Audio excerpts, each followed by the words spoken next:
Ça, c'est un challenge. De répondre en une En phrase. une phrase, bonne chance.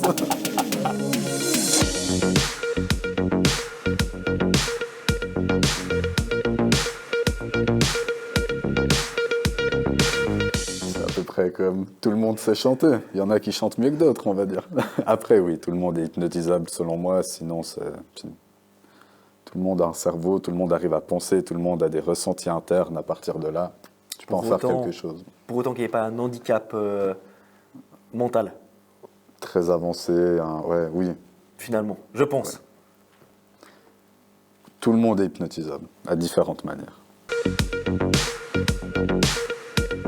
Et j'ai envie d'y répondre. Ouais. C'est pas dur d'apprendre l'hypnose. C'est très dur de désapprendre l'hypnose. C'est très dur de désapprendre toutes les pensées limitantes qu'on a pu apprendre et qu'on peut prendre comme acquis. Et je pense que c'est la dernière des choses à faire, c'est de prendre comme acquis ce qui a été appris. Je pense qu'on doit tout essayer, tout retourner 25 000 fois dans sa tête et à chaque fois balayer devant sa porte et se remettre en question. Donc je pense que la plus grande des difficultés, c'est de désapprendre. Et c'est ce qu'on veut chez Rondi Hypnose, c'est désapprendre directement au lieu d'apprendre pour désapprendre. On a juste des freins dans la vie de tous les jours à différents niveaux. Moi, j'ai cru longtemps que j'étais nul en maths et je suis nul en maths. Mais j'ai toujours été bon en langue. Et puis souvent, on se met des barrières comme ça depuis assez petit, mais tout le monde peut apprendre l'hypnose. Après, c'est comme tout. Il faut de la pratique. Il faut de la pratique après. Il faut de la pratique. Faut de la passion. En fait, il faut de la passion, il faut aimer. C'est comme dans tout. Si tu aimes, tu fais. Ouais. C'est ça. Sinon, c'est un calvaire et puis tu fuis. Tu veux essayer de répondre? Ouais, clairement. Tout le monde s'hypnotise tous les jours, tout le temps. Quand on s'estime, quand on se fait une suggestion, genre ça va être génial, c'est une autosuggestion. On se fait tout le temps plein d'autosuggestions en permanence. Quand on se dit, ah merde, ça me fait chier d'aller là-bas, ça va être tout pourrable, c'est une autosuggestion. On n'y est pas encore finalement, et puis on a une anticipation anxieuse ou une réjouissance prononcée. D'ailleurs, même quand nous, on hypnotise quelqu'un, cette personne, elle va le vivre différemment. On n'est pas dans la tête de la personne. Là où l'hypnose marche vraiment bien, c'est quand on comprend que c'est la personne qui fait finalement le travail. On est juste là pour la guider, pour l'orienter ou autre. Il n'y a que de l'auto-hypnose. Il n'y a que de l'auto-hypnose. Et on se fait des suggestions tous les jours, à tous les niveaux. Après, dès le moment où on le sait, on peut avoir une influence là-dessus et penser différemment. Sitôt que tu as compris que toutes tes perceptions sont faussées vis-à-vis à ce que la personne vit, parce que tu es dans le juste finalement, parce qu'on a tous notre propre système de croyance, on a tous une machine qui est tellement différente. Donc penser ce que l'autre peut penser ou ce qu'elle est en train de vivre, on est déjà dans le faux. Alors ça, il faut déjà l'enlever et puis lui laisser la possibilité d'aller jusqu'au bout de ce qu'elle est en train de vivre. Mais l'auto-hypnose, oui, ça existe et ça fonctionne. Ouais, pour revenir au... On s'éparpille. Je m'ennuie.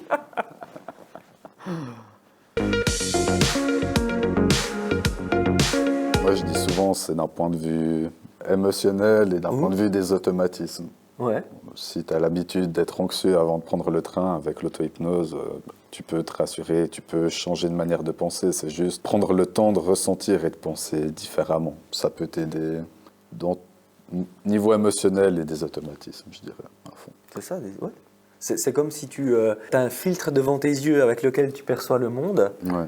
Et tu changes tu de paire de réalises, lunettes, ouais. t'es là, tiens, vas-y, je vais voir ça Oui. comme ça. Ouais. Et lorsque tu réalises que tu as la possibilité, le pouvoir, le potentiel de changer cette perception, de modifier ce filtre, comme tu dis avec ces lunettes, c'est à peu près ça qu'on peut faire avec l'hypnose finalement. Tu peux modifier tes pensées ou tes actions. Et l'hypnose, ça te permet de modifier soit l'un, soit l'autre en passant par ta manière de penser. Donc Ma fille qui n'a pas tout à fait 2 ans, elle tombe.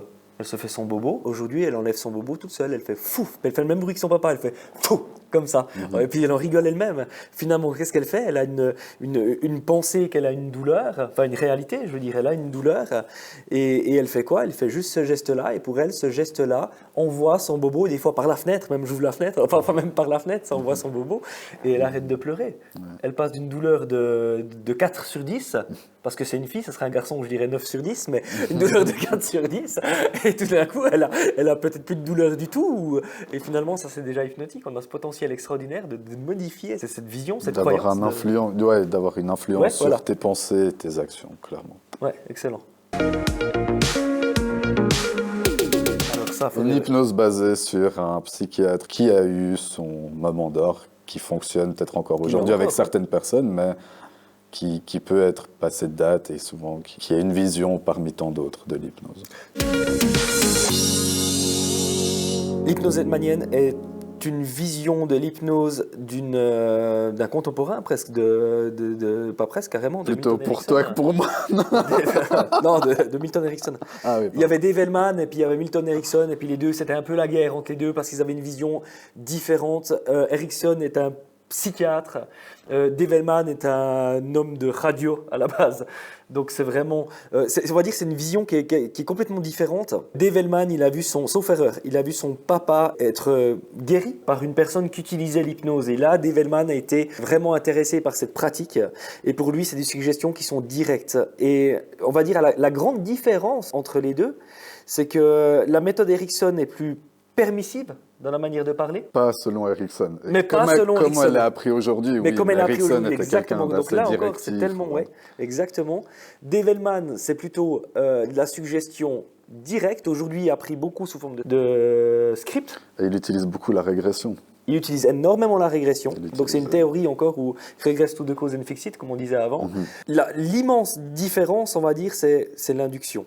J'ai envie de dire, c'est l'immense différence. Deux personnages avec leurs similitudes, leurs différences, qui utilisent un même outil de manière à peu près pareille et différente en même temps. Mais c'est Il a bien répondu. deux personnes qui utilisent le même outil en fait. Bien aucune. Ou tous en même temps plutôt. Peut-être tout en même temps. On prend ce qui nous semble être bien dans toutes les approches finalement et puis on essaie de l'agrémenter à tout à chacun. Il y a des personnes qui travailleront avec des outils plus de street hypnose, d'autres qui préféreront genre la douceur ou le côté plus permissif de la nouvelle hypnose, on va dire. Certains voudront garder les techniques du docteur Milton Erickson, d'autres ne croiront qu'en l'approche hellmanienne, peu importe. Finalement, c'est de disposer d'un maximum d'outils pour t'adapter à la personne que tu as en face de toi. Et c'est ça qui est bien, c'est de pouvoir rebondir et s'adapter à la personne qu'on a en face de soi, finalement. C'est ça. En rendant l'hypnose, qui a l'hypnose, une seule chose. C'est un peu comme si tu prends... j'ai l'impression que c'est un peu comme si tu prends ce truc-là, l'hypnose, et puis que tu retires tout ce qui est théoriquement non intéressant, théoriquement non fondé, théoriquement limitant, et que tu les retires. C'est comme si tu prends une belle pomme verte et puis que tu enlèves tous les petits points noirs, tout ce qui n'est pas beau, ou bien tu la rends plus belle, en fait, tu rends quelque chose possible aux yeux de tout le monde. Ouais. Ben, c'est peut-être plutôt à toi de nous répondre, parce que moi je trouve pas que ça fait peur, l'hypnose. L'hypnose, ça peut... Certaines personnes ont peur de l'hypnose parce que derrière, ils entendent le mot manipulation. À savoir que manipuler, ça veut dire agir sur autrui. Après, bien sûr, tu peux le faire de manière vertueuse ou de manière vicieuse, mais pas besoin de mettre quelqu'un en hypnose pour le manipuler. Tu vas voir un médecin et puis tu dis que tu as le rhume et puis il te file un suppositoire ou je sais pas, un médicament à prendre. Tu fais confiance à la blouse blanche, tu es déjà manipulé à ce niveau-là. Est-ce que vraiment ça va t'aider ou pas? On agit, on ne peut pas ne pas communiquer. Ça, c'est un des principes, pas que de l'hypnose, mais on ne peut pas ne pas communiquer. Donc, qu'automatiquement, soit on adhère à des idées, soit on les réfute. Et l'hypnose fait peur parce qu'on a l'impression qu'on perd notre pouvoir décisionnel. Alors que pas du tout. Après, ça dépend. Je pense qu'il y a des gens plus suggestibles que d'autres. Il y a des gens, ils arriveront à garder leur opinion, que c'est dur de les faire changer. Et d'autres personnes, tu leur montres un drap noir, tu leur dis ça c'est blanc, ils diront ah ouais. Peu importe, je sais pas comment dire, mais ça peut faire peur parce que les gens n'ont pas envie qu'on rentre dans leur cerveau, qu'on les manipule ou qu'on change leur manière de voir les choses. Mais c'est pas le cas. Oh, si on pouvait, on gagnerait un temps fou. On gagnerait un temps fou. Non, effectivement. C'est vrai, moi je me souviens, dans l'école en tout cas on nous disait, on avait même eu cette question aux examens, est-ce que l'hypnose est dangereux ? Ou est-ce qu'on peut manipuler avec l'hypnose? Puis là, on devait répondre non, sauf erreur. Et moi, j'ai envie de dire, c'est pas non, parce que finalement, que ce soit avec hypnose ou sans hypnose, on peut influencer une personne. Avec un couteau, on peut faire une belle tartine à la Nutella et puis l'offrir à quelqu'un qui est dans le besoin. Et puis on peut aussi trancher la gorge à quelqu'un. Donc, donc finalement, j'ai envie de dire, l'hypnose n'est pas dangereux. Après, c'est la personne qui... Un couteau, c'est pas dangereux. Mais celui qui l'utilise, il peut l'être. Donc là, c'est pareil avec l'hypnose. Ouais, voilà.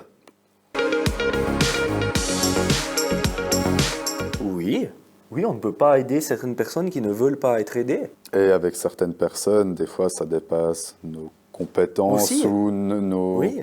Moi, je sais qu'il y a des thématiques que j'aime pas traiter, genre le poids, par exemple, la gestion du poids, etc. C'est une thématique que j'ai utilisée qu'avec ma sœur, parce que là, ça m'importait, mais c'est pas une problématique qui me tient à cœur. Du coup, j'arriverai moins facilement à aider quelqu'un si je suis pas intéressé derrière à sa problématique, tout simplement. Donc, et il y a des gens, des fois, qui nécessitent une autre approche. L'hypnose, ça aide pour les automatismes et les émotions. Mais des fois, c'est un travail conscient qui doit se faire, finalement. Après, on n'est pas des guérisseurs, finalement. On a des possibilités de guérison pour la personne qui vient nous voir. Mais C'est de l'auto-guérison. C'est de l'auto-guérison, encore une fois. Ouais. Un enfant est hypnotisé de bien des manières, même il est tout le temps en état d'hypnose à peu près. Oui. Quand il joue au chevalier ou au prince ou à la princesse, c'est pas qu'il joue.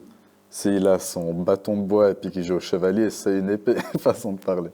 Donc ils sont toujours un peu dans une certaine transe. C'est pour ça qu'on dit que les enfants c'est des éponges. C'est que tu leur dis t'assures, bravo, t'es mignon. C'est toute la suggestion. Il va le penser, c'est des suggestions qu'il va assimiler directement. Un adulte, si je te dis j'aime pas tes choses, t'en as rien à foutre. Alors qu'elle pète.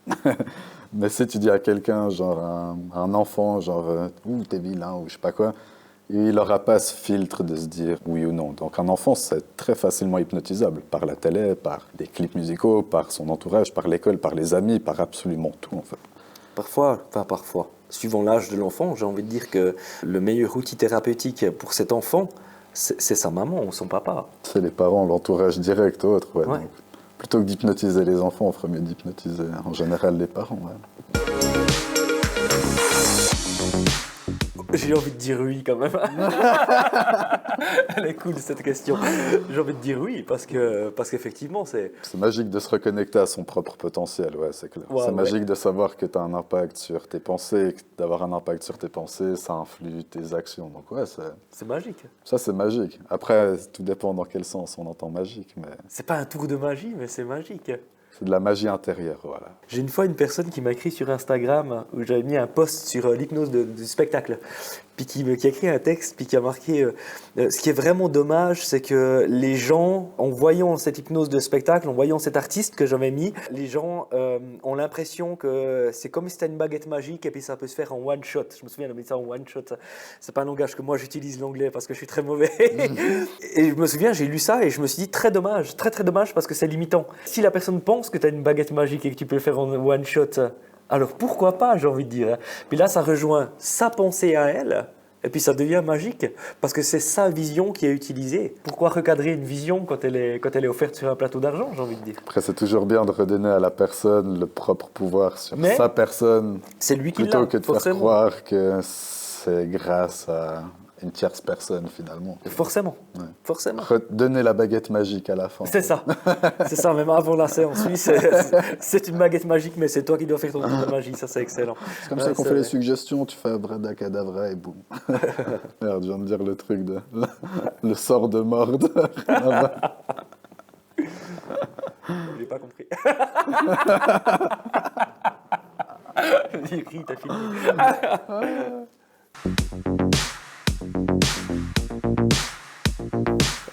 Moi j'ai un mot qui me vient en tête et c'est celui que j'ai déjà utilisé plein de fois. Plaisir. Prendre du plaisir. Viens prendre du plaisir, viens apprendre sans pensée limitante. Viens juste apprendre pour l'utiliser comme toi tu as envie de l'utiliser. Et puis pas selon une théorie déjà fixe Ça, d'avance. c'est un mot. Ah ouais, non il a dit une phrase. Vas-y, pond ta phrase. Comme wir spielen, comme. Ouais, je suis sérieux. Non, en une phrase, attends, qu'est-ce que je pourrais dire? Si t'es intéressé, que tu trouves un quelconque avantage dans ta vie privée ou pour d'autres ou quoi que ce soit, t'es la bienvenue.